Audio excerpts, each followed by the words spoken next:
राष्ट्रपति Donald Trump की चेतावनी के बाद हमास ने गाजा शांति समझौते के कुछ प्रस्तावों पर सहमति जताई। प्रस्ताव की शर्तों के तहत सभी बंधकों को रिहा करने पर राजी हुआ।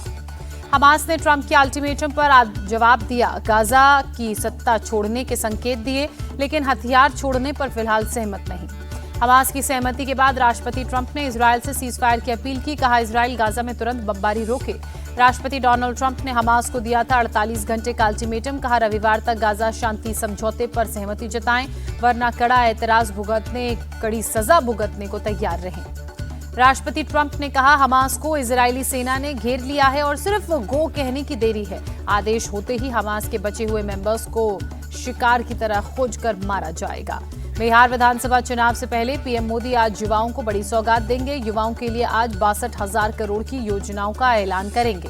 पीएम मोदी आज दिल्ली के विज्ञान भवन में सुबह 11 बजे बिहार के युवाओं से संवाद करेंगे। ऐतिहासिक पीएम सेतु स्कीम का भी शुभारंभ करेंगे।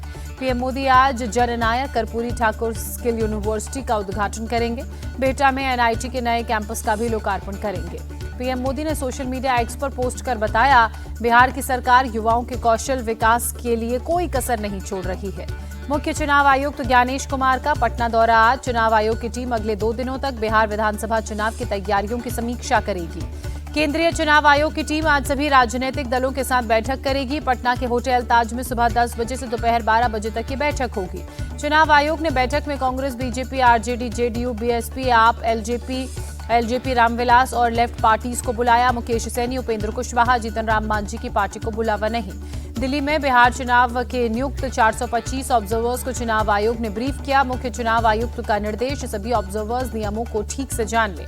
मुख्य चुनाव आयुक्त ने सभी ऑब्जर्वर्स को पोलिंग बूथ का दौरा करने की भी सलाह दी। कहा, पार्टियां और उनके कैंडिडेट और वोटर्स के संपर्क में रहें। बिहार चुनाव को लेकर आज पटना में बीजेपी चुनाव समिति की बैठक। चुनाव प्रभारी धर्मेंद्र प्रधान समेत कई नेता शामिल होंगे। बिहार में चुनाव से पहले बड़ा प्रशासनिक फेरबदल, 7 सीनियर आईएएस अफसरों का ट्रांसफर। पटना आयुक्त डॉक्टर चंद्रशेखर सिंह सीएम सचिवालय के सचिव बनाए गए। पटना की तर्ज पर मुंगेर में मरीन ड्राइव बनेगा। सीएम नीतीश कुमार जमालपुर में मुंगेर से सुल्तानगंज तक गंगा मरीन ड्राइव का शिलान्यास करेंगे। सीएम नीतीश कुमार जमालपुर में 250 करोड़ की लागत से मदर डेयरी के मिल्क प्रोसेसिंग प्लांट का भी शिलान्यास करेंगे। सम्राट चौधरी, ललन सिंह, एसपी सिंह बघेल और जॉर्ज कुरियन रहेंगे मौजूद।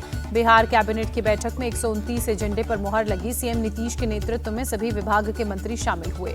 बिहार सरकार ने सरकारी कर्मचारियों और पेंशनधारियों को तोहफा दिया। त्योहारों का ये तोहफा डीए में 3% बढ़ोतरी के रूप में मिला। बिहार सरकार ने लड़कियों को मिलने वाली स्कॉलरशिप भी उसकी राशि को बढ़ाया। अब पहली से चौथी तक की बच्चियों को 1200 रुपए मिलेंगे। 5वीं और 6ठी क्लास की बच्चियों को 2400 रुपए, तो 7वीं से लेकर 10वीं कक्षा की बच्चियों को 3600 रुपए स्कॉलरशिप के तौर पर मिलेंगे। चुनाव से पहले जेडीयू को बड़ा झटका। परबत्ता से मौजूदा विधायक डॉक्टर संजीव कुमार आरजेडी में शामिल हुए। तेजस्वी यादव ने कहा, कई लोग आरजेडी में शामिल होने के इच्छुक हैं। महागठबंधन में सीट बंटवारे का काम जल्द होगा। कांग्रेस सांसद अखिलेश प्रसाद सिंह ने कहा, महागठबंधन में कहीं कोई दिक्कत नहीं है। सीट बंटवारे को लेकर सबकी सहमति है। महागठबंधन में शामिल सीपीआई और सीपीएम ने रखी डिमांड। सीपीआई ने 24, सीपीएम ने 11 सीटों पर दावा ठोका। सीपीआई सीपीएम ने सीट शेयरिंग में देरी को खतरनाक बताया। कहा, इससे भ्रम पैदा होगा। राष्ट्रीय लोक जनशक्ति पार्टी के प्रमुख पशुपति पारस का बयान। बोले, चुनाव की अधिसूचना जारी होने के बाद महागठबंधन में सीटों के बंटवारे पर बात होगी। एक सवाल के जवाब में पशुपति पारस ने कहा, अगर चिराग पासवान मुख्यमंत्री बन जाए तो हमें खुशी होगी। हमारे परिवार के सदस्य हैं, लेकिन फैसला तो जनता करेगी। जगत गुरु शंकराचार्य स्वामी अविमुक्तेश्वरानंद सरस्वती ने बिहार की राजनीति में नया रंग भर दिया। कहा, बिहार की सभी सीटों पर निर्दलीय गौरक्षक उम्मीदवार उतारेंगे। स्वामी अविमुक्तेश्वरानंद ने गौरक्षा को सनातन समाज और संस्कृति की आधारशिला बताया। कहा, मतदाता केवल उन्हीं उम्मीदवारों को वोट करे जो गौरक्षा के प्रति दृढ़ संकल्पित हो। कांग्रेस नेता कन्हैया कुमार का चुनाव आयोग से सवाल, जिनके नाम हटाए गए वो असली मतदाता हैं या नहीं, इसकी निष्पक्ष समीक्षा करें। कोलंबिया में राहुल गांधी के बयान पर तेज प्रताप यादव ने कहा, हो सकता है कि राहुल गांधी को विदेश ज्यादा पसंद आ गया हो। तेज प्रताप यादव ने तंज कसते हुए कहा, राहुल गांधी का भारत और बिहार की मिट्टी से मन उब गया है तो वो ताजा हवा खाने के लिए वहां चले गए हैं। जब लौटेंगे तो उनके चेहरे पर ताजगी दिखेगी। बिहार के डिप्टी सीएम विजय सिन्हा का आरोप, राहुल गांधी देश को बदनाम और कमजोर करने वाली राजनीति के युवराज हैं। राहुल गांधी के बयान पर बिहार के मंत्री नितिन नवीन ने कहा, राहुल गांधी का भविष्य खतरे में है। जेडीयू नेता केसी त्यागी का राहुल गांधी को जवाब, कहा, लोकतंत्र को खतरे में सिर्फ उनकी दादी ने डाला, इतिहास से सबक ले राहुल। केंद्रीय मंत्री रामदास अठावले ने कहा, देश का लोकतंत्र नहीं, राहुल गांधी की पार्टी खतरे में है। प्रशांत किशोर की पार्टी जनसुराज की स्थापना के पूरे हुए 1 साल। स्थापना दिवस के मौके पर दोपहर 1 बजे पार्टी कार्यकर्ताओं के लिए संकल्प पत्र हो सकता है जारी। प्रशांत किशोर द्वारा लगाए गए आरोपों पर जेडीयू नेता अशोक चौधरी ने कहा, आरोप लगाना अलग बात है, मैंने अपनी बात रख दी है। केंद्रीय कृषि मंत्री शिवराज सिंह चौहान का आज पटना दौरा, मखाना महोत्सव में शामिल होंगे। रबी कार्यशाला और कृषि सलाहकार संवाद कार्यक्रम में भी शिरकत करेंगे। माता प्रसाद पांडे की अगुवाई में आज समाजवादी पार्टी के 14 सदस्यीय प्रतिनिधिमंडल का बरेली दौरा, सांसद इकरा हसन और जियाउर रहमान बर्क भी मौजूद रहेंगे। बरेली हिंसा पर सपा सांसद मोहिबुल्लाह नदवी ने कहा, छोटी सी चीज को लेकर बड़ा हंगामा किया गया। मोहिबुल्लाह नदवी ने उत्तर प्रदेश पुलिस पर असंवैधानिक तरीके से कार्रवाई का आरोप लगाते हुए कहा, बीजेपी की सरकारें दलित और मुसलमानों के खिलाफ काम करती हैं। सपा सांसद अवधेश प्रसाद का सरकार को सुझाव, बरेली में ऐसी कोई कार्रवाई न हो जिससे गंगा जमुनी तहजीब पर असर पड़े। केंद्रीय गृह मंत्री अमित शाह आज दोपहर 1 बजे जगदलपुर में विश्व प्रसिद्ध बस्तर दशहरा महोत्सव में शामिल होंगे। सुबह 11:30 बजे दंतेश्वरी मंदिर में पूजा अर्चना का भी कार्यक्रम। गृह मंत्री अमित शाह देर रात रायपुर पहुंचे। एयरपोर्ट पर सीएम विष्णुदेव साय ने फूलों का गुलदस्ता देकर गृह मंत्री का स्वागत किया। आदित्य साहू झारखंड बीजेपी के कार्यकारी अध्यक्ष नियुक्त किए गए, रविंद्र कुमार राय की जगह ली। जगदीश विश्वकर्मा निर्विरोध चुने जाएंगे गुजरात बीजेपी चीफ, आज कल होगा आधिकारिक ऐलान। सुप्रीम कोर्ट के चीफ जस्टिस बीआर गवई ने मॉरिशस में दिया बड़ा संदेश, कहा, भारत में कानून का राज है, भारत कानून से चलता है, बुलडोजर से नहीं। Rule of law memorial lecture में चीफ जस्टिस गवई महात्मा गांधी को याद करते हुए कहते नजर आए, कोई भी फैसला लेने से पहले सोचना चाहिए कि उसका असर समाज के आखिरी इंसान तक क्या होगा। चीफ जस्टिस गवई ने बाबा साहेब अंबेडकर का हवाला देते हुए कहा, संविधान ने बहुत बारीकी से नियम और प्रक्रियाएं तय की हैं ताकि सत्ता का दुरुपयोग न हो और हर एक को न्याय मिल सके। Air chief marshal AP Singh का बड़ा बयान, पाकिस्तान की तरफ से भारत के जेट गिराने के दावे सिर्फ मनोहर कहानियां। एयर चीफ मार्शल ने खुलासा करते हुए कहा, पाकिस्तान अब आतंकियों के लिए छोटे छोटे ठिकाने बन रहा है, हम कभी भी उसे ध्वस्त कर सकते हैं। Air chief marshal AP Singh ने ऑपरेशन सिंदूर के लिए कहा कि 1971 के बाद का सबसे बड़ा ऑपरेशन है। सुदर्शन चक्र पर तीनों सेना मिलकर काम कर रही हैं। आर्मी चीफ उपेंद्र द्विवेदी ने बीकानेर मिलिट्री स्टेशन समेत फॉरवर्ड एरियाज का दौरा किया, कहा, दौरे पर का मकसद जवानों की तैयारियों का जायजा लेना। आर्मी चीफ ने पाकिस्तान को चेतावनी देते हुए कहा, पाकिस्तान तय कर ले, अगर नक्शे पर रहना है तो आतंकवाद छोड़ दे। आर्मी चीफ की पाकिस्तान को 2 टूक, ऑपरेशन सिंदूर 1.0 की तरह संयम नहीं बरतेंगे, इस बार नक्शे से पाकिस्तान को मिटा देंगे। जेएनयू कैंपस में एबीवीपी समेत दूसरे छात्र संगठनों ने विरोध मार्च निकाला। दशहरा विसर्जन शोभा यात्रा के दौरान वामपंथी छात्रों से हुई झड़प का विरोध। छात्रों ने जमकर नारेबाजी की। बराक हॉस्टल से गंगा ढाबे तक विरोध मार्च निकाला गया।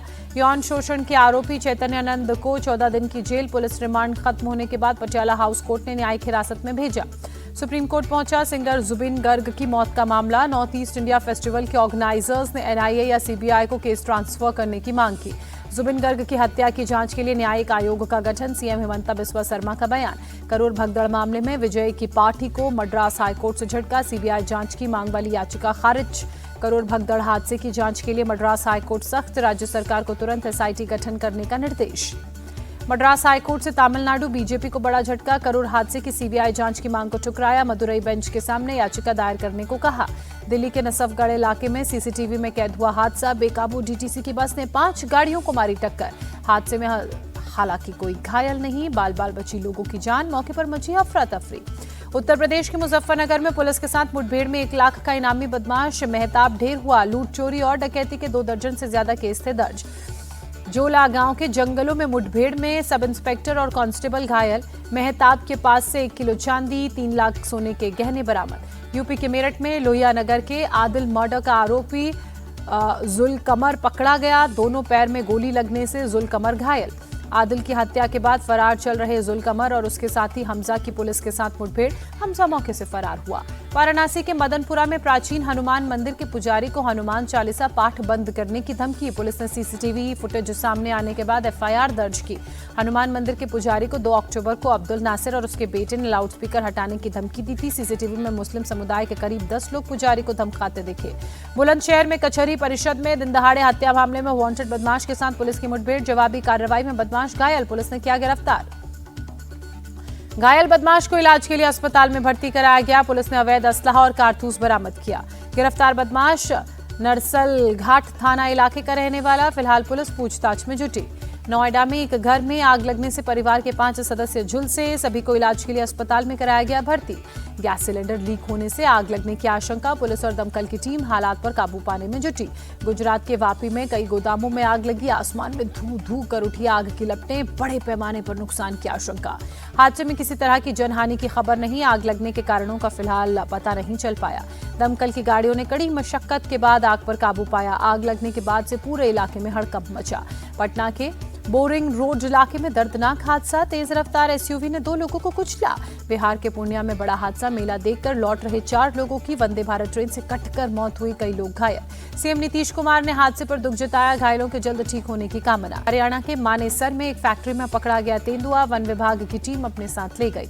राजस्थान के जयपुर में रायसर थाने पर पत्थरबाजी, भीड़ ने थाने के बाहर खड़ी गाड़ियों में तोड़फोड़ की। पुलिस ने प्रदर्शनकारियों पर लाठीचार्ज किया, आंसू गैस के गोले भी दागे। वन विभाग के कर्मचारी द्वारा पिटाई के बाद युवक ने किया था सुसाइड। राजस्थान के डीडवाना में ड्राइवर्स की गुंडागर्दी, मगलाना टोल पर बैरियर तोड़कर 15 गाड़ियां निकली। पूरे महाराष्ट्र में साइबर अवेयरनेस कैंपेन की शुरुआत, अक्टूबर महीने में लोगों को किया जाएगा जागरूक। मुंबई पुलिस के अवेयरनेस प्रोग्राम का सीएम फडणवीस ने शुभारंभ किया। अक्षय कुमार और रानी मुखर्जी भी कार्यक्रम में शामिल हुए। अक्षय कुमार ने अपनी बेटी के साथ हुए साइबर क्राइम की घटना को शेयर करते हुए कहा, ऑनलाइन गेमिंग के दौरान न्यूड फोटोज मांगी गई। सीएम फडणवीस ने कहा, साइबर क्राइम सबसे बड़ी चुनौती, इससे बचने का तरीका जागरूकता ही है। अहमदाबाद टेस्ट में तीसरे दिन टीम इंडिया की बढ़त लेने की कोशिश सामने आई। दूसरे दिन भारत ने 5 विकेट पर 448 रन बनाए। भारत वेस्टइंडीज से फिलहाल 286 रन आगे। टीम इंडिया की तरफ से दूसरे दिन 3 शतक लगे। केएल राहुल, ध्रुव जुरेल और रविंद्र जडेजा ने शतकीय पारी खेली। इस साल तीसरी बार भारत के 3 बल्लेबाजों ने एक ही पारी में शतकीय पारी खेली। अहमदाबाद टेस्ट के दूसरे दिन स्टंप्स तक जडेजा और वॉशिंगटन सुंदर क्रीज पर डटे हुए। जडेजा 104 रन बनाकर कर रहे हैं बल्लेबाजी, वॉशिंगटन सुंदर 9 रन पर नाबाद। ध्रुव जुरेल ने वेस्टइंडीज के खिलाफ लगाया टेस्ट करियर का पहला शतक। ध्रुव 125 रन बनाकर पवेलियन लौटे, 190 गेंदों में लगाया शतक।